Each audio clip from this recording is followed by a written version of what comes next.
Well, hello everybody, welcome to Southern Adirondack Outdoors. This is Paul. We're at the Sawmill Mill here today. And let's see, as you can see, I'm going to be out of action for a little while. Had a little work done. Let's see if I can get you in here.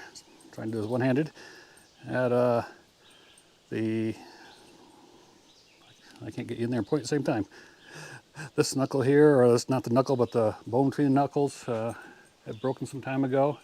Had a small non-cancerous tumor in it that was eating away at the bone, and I had that done 4 or 5 years ago, but the little tumor came back, so I had to have it redone. And then more funny story is, if I can get in here again, hard to do here. So I have my elbow. My elbow's all bandaged up as well. This is a little funnier story.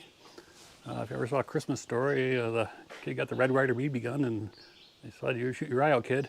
Well, it wasn't a Red Ryder, but many years ago, probably about 40 years ago now, I had a little incident with a pellet pistol. I was trying to load BBs into it. And that's not something I recommend. Don't try to load BBs into something designed for pellets. The little CO2 pistol looked just like a revolver. But anyways, long story short, BB went into my elbow.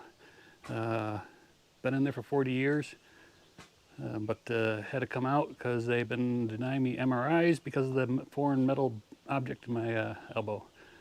So I had that come out at the same time they had my finger done, get them both done at once. So I don't know how long I'll be out for, but we'll be doing other stuff, and Andy will be doing sawmilling as well. So we shouldn't be missing for long. And I do have a video in the works that's in editing mode and will be, probably 2 or 3 days from now. That's a big sticky white pine that we did. And after doing that, I realized we have to clean up the mill, as well as the camera equipment and all the mounts and stuff. That stuff gets everywhere.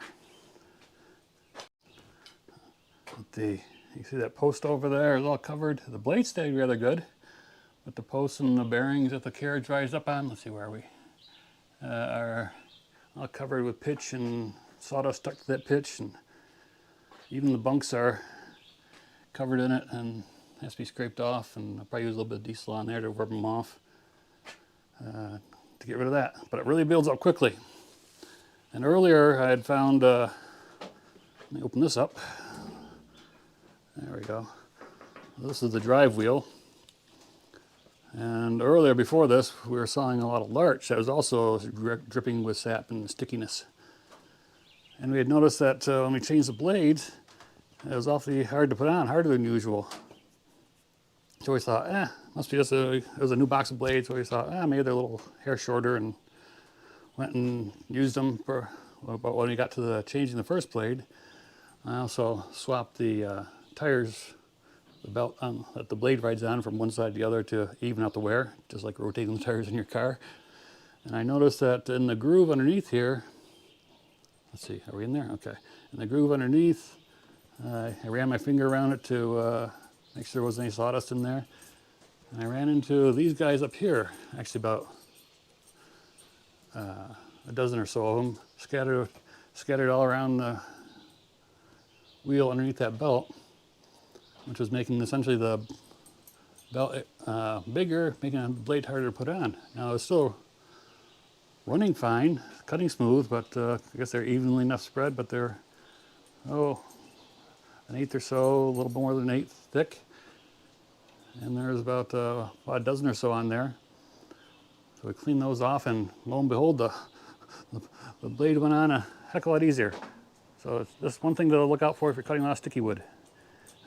White pine, larch, etc. One room pair of gloves from all the sticky wood, and even all the controls back here that I use are just covered with it. Has to be wiped down. But I'll do that off camera. I don't subject you guys to that, all that fun. I don't know if you can take that much excitement. So anyway, I'll throw in a teaser clip of the next video, well, right here. Oh, by the way, I did have the saw down here. I had to take the blade off to get it down the length of the log, but it does just clear on both sides. It's tight, but it clears. at least for the first couple cuts. So hopefully this will be an uneventful log, but I think it'll throw us a few surprises. I hope you enjoyed this short little video. Please like and subscribe and check back with us again. See you in a bit.